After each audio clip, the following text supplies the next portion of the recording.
Bonjour à tous et bienvenue dans Breaking Cash, le podcast de Veracash qui vous explique en 5 minutes l'économie et le monde qui nous entoure. Aujourd'hui, nous parlons de l'ascension des banques depuis la crise de 2008. Elles étaient au bord du gouffre, sauvées in extremis par les gouvernements, et pourtant, 15 ans plus tard, elles affichent des bénéfices records. Comment ont-elles su transformer les crises en opportunités et maintenir leur emprise sur l'économie mondiale? Et surtout, cette hégémonie est-elle inébranlable? L'insolente réussite des banques, c'est le nouveau numéro de Breaking Cash. Breaking Cash, un podcast Veracash. Mathieu de Vos-Sabaros.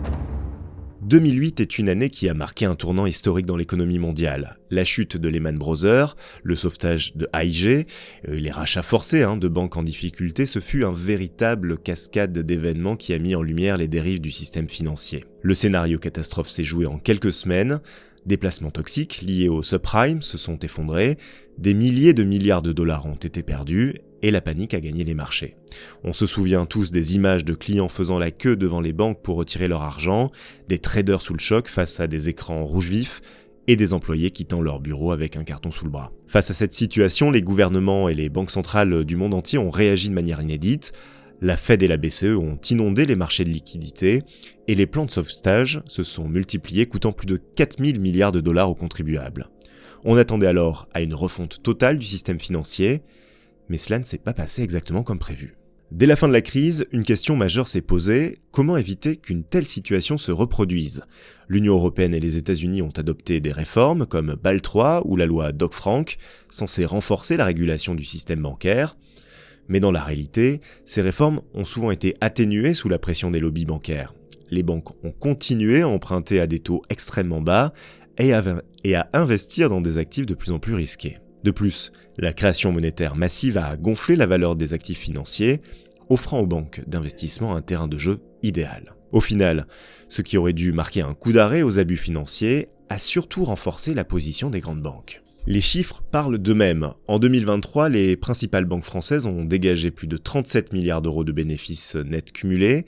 JP Morgan a affiché un bénéfice record de plus de 49,6 milliards de dollars, tandis que Goldman Sachs et la Bank of America ont respectivement engrangé 12 et 26 milliards. Le retour en force s'explique par plusieurs facteurs.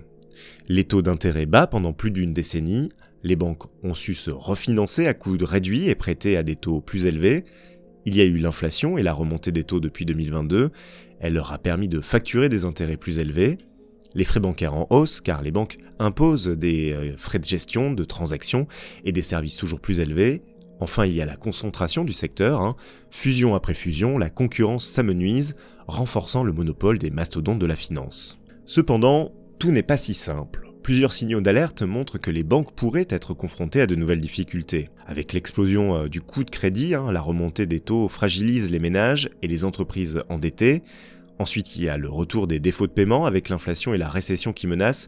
Des prêts risquent de se transformer en créances irrécupérables. Il y a également la réglementation qui pourrait se durcir, car face à la pression sociale et politique, les gouvernements pourraient être contraints d'imposer des règles plus strictes. Enfin, les fintechs et la décentralisation financière, car ces nouveaux acteurs, comme les néobanques et les crypto-monnaies, grignotent peu à peu les parts de marché des banques traditionnelles.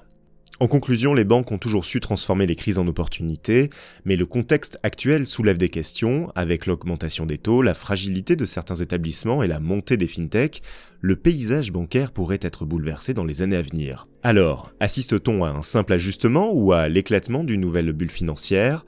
Une chose est sûre, l'histoire nous a déjà montré que lorsqu'une crise bancaire éclate, ce sont rarement les banques qui en payent le prix. Merci d'avoir suivi cet épisode de Breaking Cash, j'espère qu'il vous a plu. Des questions, des remarques, n'hésitez pas à les poser en commentaire. Un petit pouce en l'air, ça fait plaisir, et abonnez-vous à notre chaîne. À très bientôt pour une nouvelle analyse économique et financière.